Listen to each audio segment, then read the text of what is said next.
সেনাপ্রধানের উদ্দেশ্যে বলতে চাই, যদি আপনি এই ঘটনার দায় না নিতে চান তাহলে আপনাকে অবশ্যই তদন্ত সাপেক্ষে সেনাবাহিনীর যারা নুরুল হক নূরকে রক্তাক্ত করেছে, যারা আমাদের নেতাকর্মীদেরকে রক্তাক্ত করেছে, তাদের বিরুদ্ধে উপযুক্ত ব্যবস্থা গ্রহণ করতে হবে।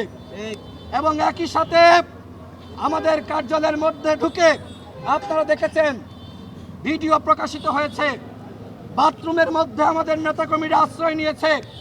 সেনাবাহিনীর সদস্যরা বন্দুকের নল দিয়ে বাথরুম গুতিয়ে গুতিয়ে ভাঙছে, নেতাকর্মীদেরকে একে একে ধরছে আর তাদেরকে রক্তাক্ত করছে। এই সেনাবাহিনী তো আমাদের সেনাবাহিনী হতে পারে না। এই সেনাবাহিনী ফ্যাসিবাদের সেনাবাহিনী। তারা গতকাল আমার ভাইদেরকে রক্তাক্ত করেছে, তারা কোনোভাবেই গণঅভ্যুত্থানের পক্ষের শক্তি হতে পারে না।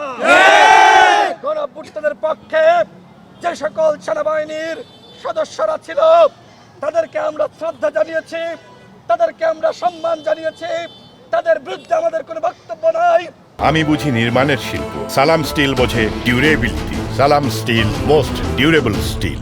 কিন্তু গতকাল সেনাবাহিনীর যে সকল দুর্বৃত্তরা গণ অধিকার পরিষদের কার্যালয়ের সামনে এসে আমাদের সাংবাদিক সম্মেলনে হামলা চালিয়েছে, কার্যালয়ের ভিতরে ঢুকে যারা হামলা চালিয়েছে এদেরকে অবশ্যই শাস্তির আওতায় আনতে হবে। স্বরাষ্ট্র উপদেষ্টা, আপনার কাজটা কি? আপনি কি করেন? আপনি তো সেনাবাহিনীতে ছিলেন, আপনার কোনো দায় আছে কিনা, আপনার কোনো নির্দেশনা আছে কিনা সেটি আমরা জানতে চাই। যদি এই ঘটনায় আপনার কোনো দায় না থাকে তাহলে আপনাকে বক্তব্য দিয়ে অবস্থান স্পষ্ট করতে হবে।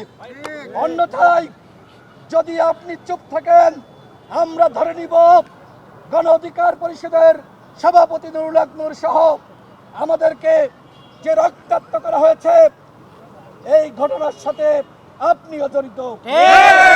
আমরা মনে করি তার দায় থাকুক আর না থাকুক, স্বরাষ্ট্র উপদেষ্টা আপনি বাংলাদেশের আইন শৃঙ্খলা পরিস্থিতি কোনোভাবেই নিয়ন্ত্রণ করতে পারছেন না।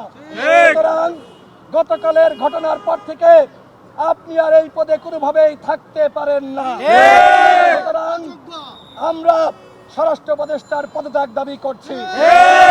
যদি ন্যূনতম লজ্জা থাকে আপনি আজকে জনগণের কাছে ক্ষমা চেয়ে পদত্যাগ করবেন। আর যদি নির্লজ্জ হন, ব্যয় হন, তাহলে আমাদের কিছু বলার নাই।